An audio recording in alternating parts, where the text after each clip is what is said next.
catch.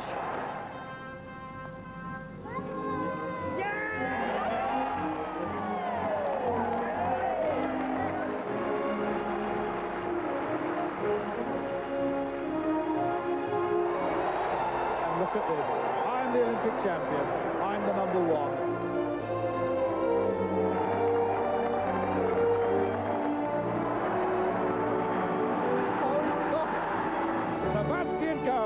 Back at his best. Here's the Olympic champion again. BBC Sports Review in this Olympic year of 1984, a special welcome for our Olympic medalists.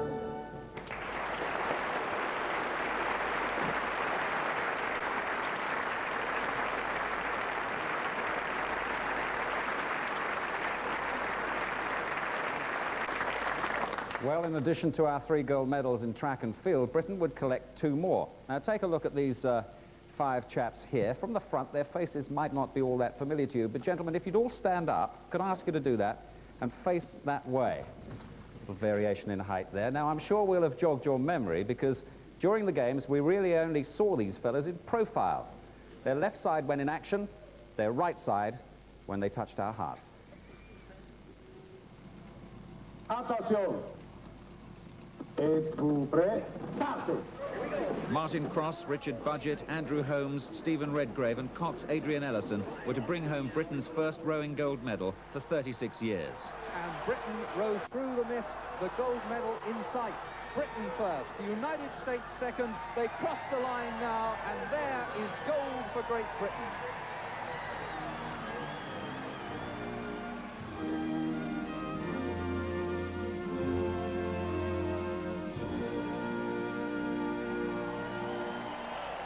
A moment that gets to us all, and those were not the only moist British eyes at Lake Casitas.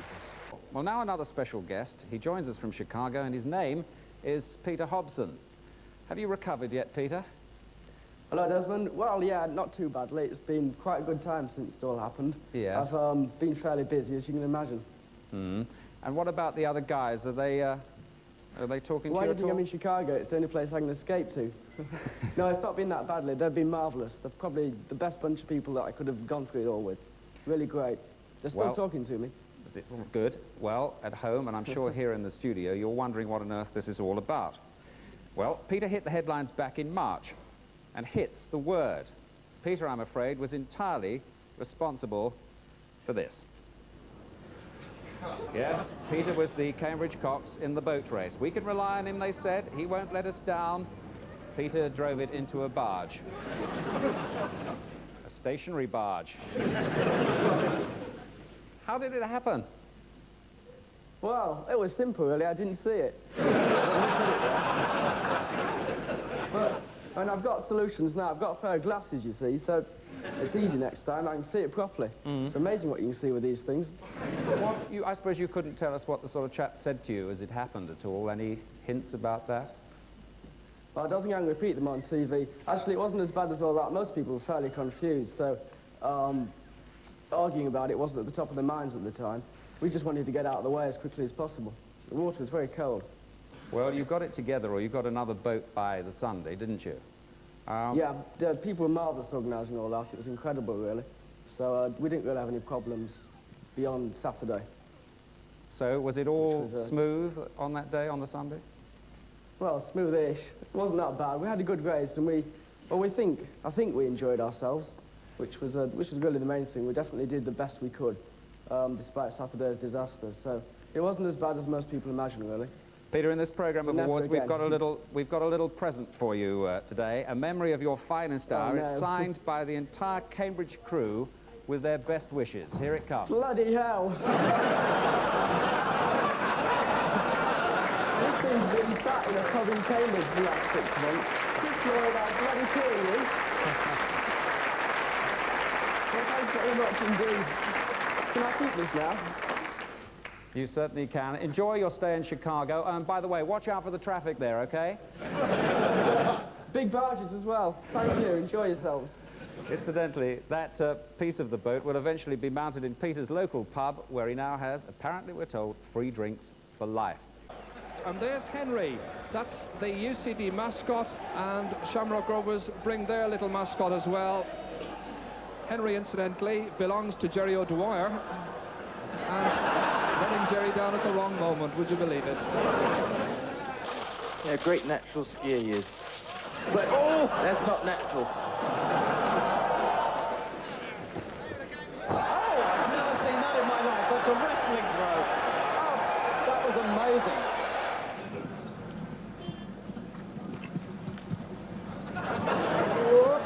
Poor William, straight off the back. And the horse not quite sure what he's going to do up there. Welcome to Los Angeles, where it's said that nothing succeeds like excess. Once you turn this car off the road, go right or left. We're doing a little thing for television here. Sorry, unless you have a ticket, I can't let you sit there. Can we go ahead and do this? What the situation is? Shut your mouth.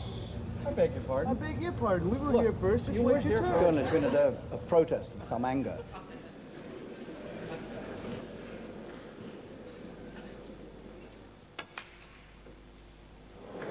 I think Cliff Thorburn caught himself on the pocket of the table.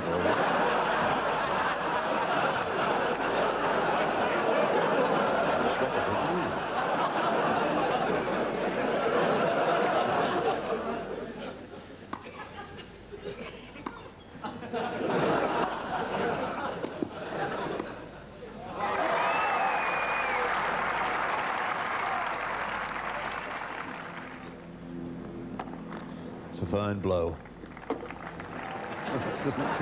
Don't lend a lot of good. This is Peter Sundstrom. Roberts coming across for him. Oh, goodness. I have never, ever seen that in the years I've been watching ice hockey.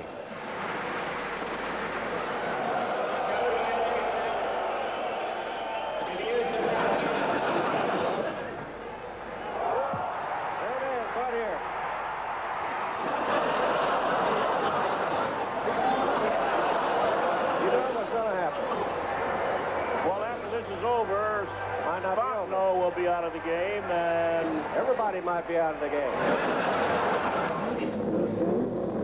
Four-wheel drive, watch them all. None of them will spin, except the front ones. And we can see the action coming up here now in slow motion, John. You're in the Blue Falcon behind those three cars, and just coming down the inside of the Mazda and straight ahead. Any problems with the car there, John, causing that? Yes, it's out of control.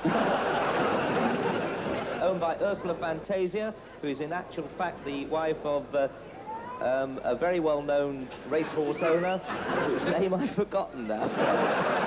These mountains are obviously contemptuous of anything prosaic in life. Therefore, people reach out to extremes, and where a simple au revoir can be translated into very dramatic action.